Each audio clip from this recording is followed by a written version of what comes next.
Belum lama ini saya habis preview casing dari Armageddon yang tipenya adalah Aquaron MATX.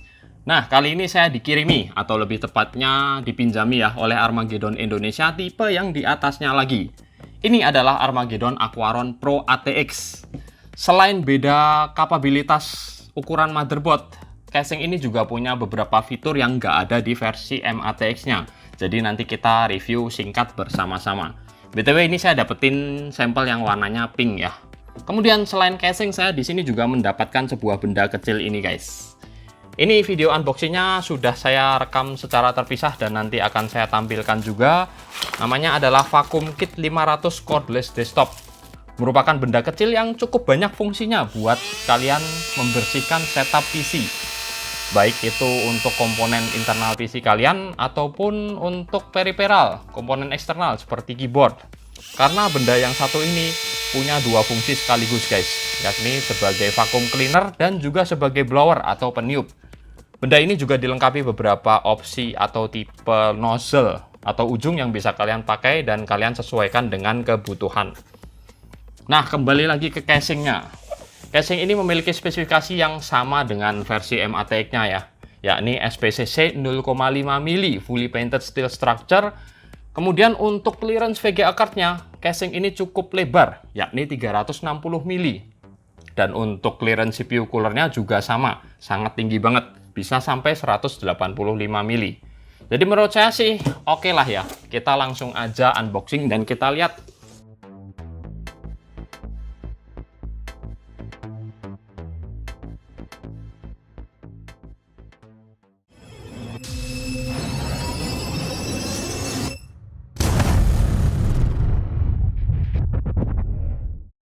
Sama seperti versi MATX-nya ya, casing ini bagian depannya full tempered glass, bagian sampingnya juga full tempered glass dengan warna clear alias bening. Dilengkapi dengan bezel yang nggak terlalu saya suka ini, karena terlalu tebal, warna pink tentu saja, karena casing ini tipe yang warna pink. Bedanya guys, untuk yang tipe ini, kalian bisa lihat di sini, nanti akan saya zoom, ada cara untuk membuka cover samping, baik yang sebelah kiri maupun sebelah kanan. Ini benar-benar toolless, kalian nggak perlu baut dan kalian cukup mencungkit di bagian belakangnya ini aja keluar seperti ini. Ini dan bagian bawahnya kita angkat. Dan tempered glass ini akan terlepas langsung. Kalian bisa lihat di bagian belakang tempered glassnya ini ada dua pelat yang cukup tebal ya. Buat semacam apa nih, tonjolan yang bisa masuk ke bagian frame di casing ini sebagai pengait atau dudukan. Ada di keempat sudutnya. Jadi sangat simpel banget buat ngebuka set cover casing yang satu ini. Dan bisa langsung kalian lihat, ini dia support Mobo ATX full. Ke kanan juga bisa mentok ke sini. Ke bawah juga dia punya 7 slot PCI expansion.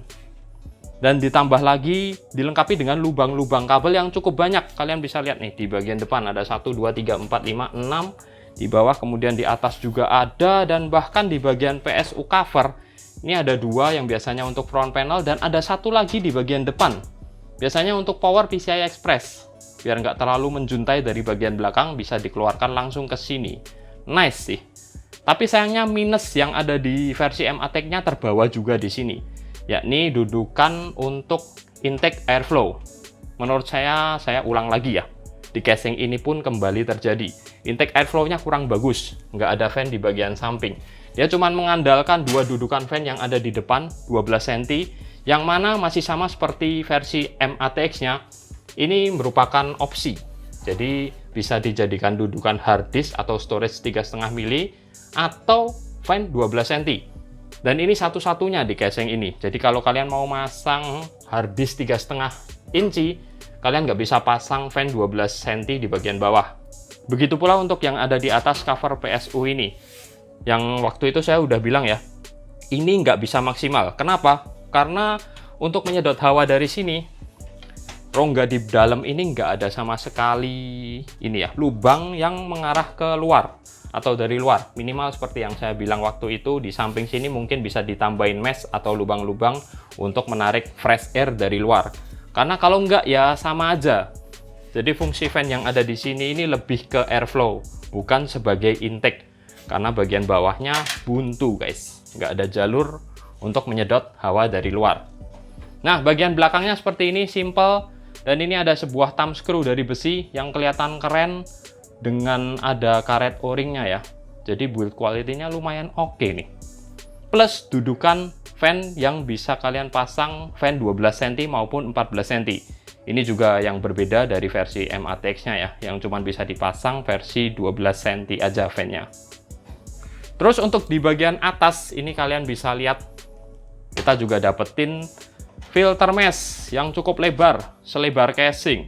Tapi kok ininya pink sih guys. Bagian belakangnya putih. Ya, whatever lah, yang penting kelihatan pink dari luar.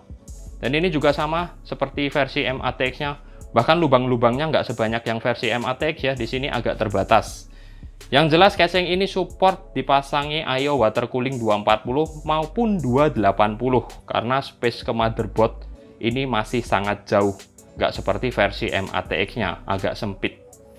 Nah, untuk front panel, casing ini ada di bagian atas, sama seperti versi MATX-nya. Yang membedakan adalah susunan tombolnya. Kalau yang MATX ada di samping, ini ada di depan.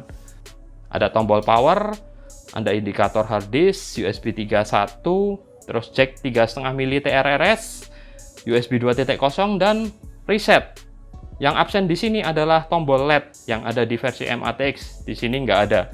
Dan sayang sekali ini juga belum support front USB Type-C. Udah, itu aja.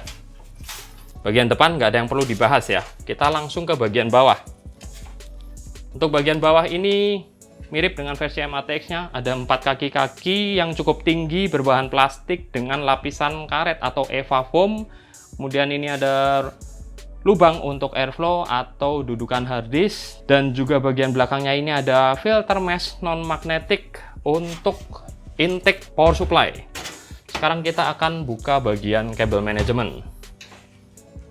Untuk membuka bagian kabel manajemen, side covernya cukup kita cungkit di bagian sini aja guys. Seperti ini, maka bagian atas akan terbuka. Nah, begini. Baru kita tarik ke atas. Sesimpel itu, dan side cover bagian kabel manajemen akan terlepas. Sama seperti versi MATX-nya, dia juga punya space untuk kabel kalian yang cukup tebel ini ya. Space-nya cukup lebar. Jadi buat kalian yang power supply-nya kabelnya banyak atau tebel pun nggak masalah. Plus lagi sama juga seperti versi MATX-nya, ini bener-bener dipikirin ya.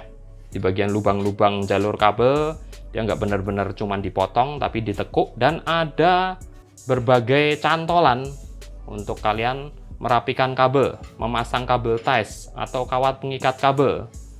Nah, bedanya lagi yang versi ATX ini dia ada ini nih, apa nih, bracket untuk VGA, penyangga VGA.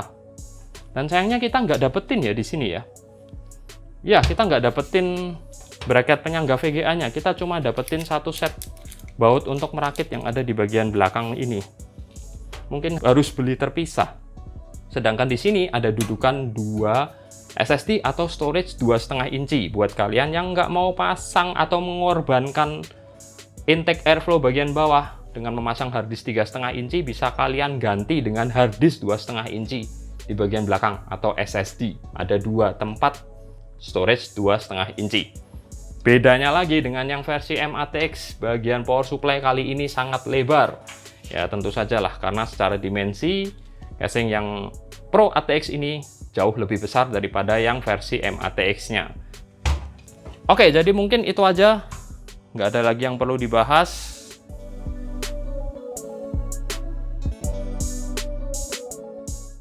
Intinya sih secara fitur dan kualitas, Armageddon Aquaron Pro ATX ini udah cukup bagus. Minusnya mungkin cuma di airflow intake-nya yang kurang. Ada 2 dan yang satunya lagi nggak berfungsi dengan maksimal. Tips dari saya aja, mungkin kalau kalian mau pasang radiator water cooling di bagian atas, fan yang ada di belakang yang biasanya jadi exhaust ini bisa kalian alih fungsikan sebagai intake. Jadi bisa nyedot hawa dari luar di belakang, kemudian langsung disedot ke radiator di atas supaya CPU kalian lebih adem. Oke, jadi mungkin gitu aja. Saya Hendy pamit dulu dan makasih udah nonton.